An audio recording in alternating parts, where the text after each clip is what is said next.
Praise the Lord everyone. सबको जय मसीह की। मैं बिलीव करती हूँ आप ब्लेस्ड होंगे, आपके घराने आप ब्लेस्ड होंगे। और अब मैं आप सभी के लिए उस सामर्थ से भरे उस पवित्र वचन को पढ़ती हूँ, जो वचन हमें परमेश्वर के दास अपोस्टल अंकुर यूसुफ निरूला जी द्वारा और परमेश्वर की दासी पास्टर सोनिया यूसुफ निरूला जी द्वारा मेरी भविष्यवाणियों की पुस्तक में से दिया जाता है। और आओ मैं आप सभी लोगों के लिए उस पवित्र और सामर्थ्य वचन को पढ़ती हूँ। आमीन। भविष्यवाणियों के अनुसार अच्छी लड़ाई लड़ें, जैसे कि पवित्र बाइबल 1 तीमुथियुस 1:18 में लिखा है, उन भविष्यवाणियों के अनुसार जो पहले तेरे विषय में की गई थी। मैं ये आज्ञा सौंपता हूँ कि तू उनके अनुसार अच्छी लड़ाई को लड़ते रह। आमीन आमीन। मेरे प्रियो, एक बात को हमेशा याद रखें कि इस दुनिया में कुछ भी अपने आप नहीं होता। अगर आप इब्रानी भाषा की बाइबल को पढ़ें तो इसमें इत्तेफाक नाम का कोई भी शब्द नहीं है। जब तक आप अपनी आशीषों के लिए शैतान से लड़ेंगे नहीं, तब तक आप जीतेंगे नहीं। अगर आप नए नियम में पढ़े तो लिखा है कि प्रभु यीशु मसीह ने अपने चेलों को पूछा कि लोग मुझे क्या कहते हैं। चेलों ने उत्तर दिया कि कोई तुझे यिर्मयाह कहकर पुकारता है, कोई यशायाह कहता है, कोई यूहन्ना भविष्यद्वक्ता कहता है। लेकिन परमेश्वर प्रभु यीशु मसीह ने कहा कि हे पतरस, तू मुझे क्या कहता है। पतरस ने उत्तर दिया कि तू जीवते परमेश्वर का पुत्र मसीह है।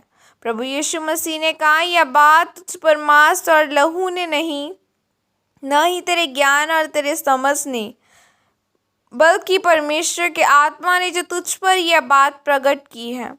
इसी कारण अब मैं तुझ पर अपनी कलीसिया बनाऊंगा और अधोलोक के फाटक तुझ पर प्रबल नहीं होंगे। परमेश्वर ने उससे कहा, तूने जो मुझसे पहचान लिया, इस कारण स्वर्ग से तुझ पर अनुग्रह होगा जो तेरे आत्मा में चलने के कारण तुझे मिलेगा। प्रभु यीशु मसीह ने यह बातें इसलिए कही क्योंकि वो कलीसिया का अगुवा होने के लिए चुना गया था, वह पतरस नहीं था बल्कि यहूदा इस्करियोती था। जब आप उत्पत्ति 49 को पढ़ें तो उसमें लिखा है कि याकूब ने जब अपने पुत्रों को आशीष दी थी तो उसने यहूदा के गोत्र को यह आशीष दी थी कि व्यवस्था देने वाला यहूदा से कभी भी अलग नहीं होगा। इसीलिए वह यहूदा इस्करियोती था जिसके ऊपर यह भविष्यवाणी पूरी होनी थी। लेकिन वह अपने जीवन के लिए हुई भविष्यवाणी के लिए नहीं लड़ा, चोरी में चला गया और मर गया। एक बात हमेशा याद रखें कि जो परमेश्वर ने आपके लिए सोचा है वह आपको अपने आप पूरा नहीं होता जब तक आप उसके लिए लड़ते नहीं हैं और प्रार्थना नहीं करते हैं। और बाइबल में जब आप तीमुथियुस की पुस्तकों में पढ़ें तो पौलुस ने अपने आत्मिक पुत्र तीमुथियुस से कहा कि जो भविष्यवाणियाँ तेरे विषय में की गई हैं उनके लिए अच्छी लड़ाई को लड़। और उसी तरह परमेश्वर ने आपके जीवन में काम करने के लिए सोचा हुआ है। उसके लिए आपको आत्मा में अच्छी लड़ाई को लड़ना पड़ेगा ताकि आप विजय हो सकें। मेरे प्रियो, आपकी लड़ाई लोगों के साथ नहीं है, आपकी लड़ाई लहू और मांस से भी नहीं है, बल्कि आपकी लड़ाई शैतान से है, अंधकार की शक्तियों से है। शैतान आपकी कमज़ोरियों को जानता है, उसको सालों का अनुभव है कि इंसान को कैसे गिराना है। याद रखें, जो आपकी वर्तमान की ज़रूरत होती है उसी के अनुसार शैतान आपको परखता है।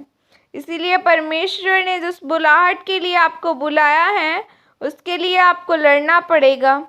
जब आप अपनी आत्मिक लड़ाई को अच्छी रीति से लड़ेंगे तो परमेश्वर की योजना आपके जीवन में पूरी होंगी और आप एक आशीषित जीवन को जिएंगे। आमीन। यह अंगीकार आपकी तरफ से किया जाए। सर्वशक्तिमान परमेश्वर, मैं इन वचनों के लिए पिता आपका धन्यवाद करती हूँ और परमेश्वर मैं अंगीकार करती हूँ कि मैं अपने लिए हुई भविष्यवाणियों के अनुसार अच्छी लड़ाई को लड़ूंगी और एक सामर्थी मसीह बनूंगी। प्रभु यीशु मसीह के सामर्थ्य नाम में मांगती हूँ। आमीन आमीन। सबको जय मसीह की।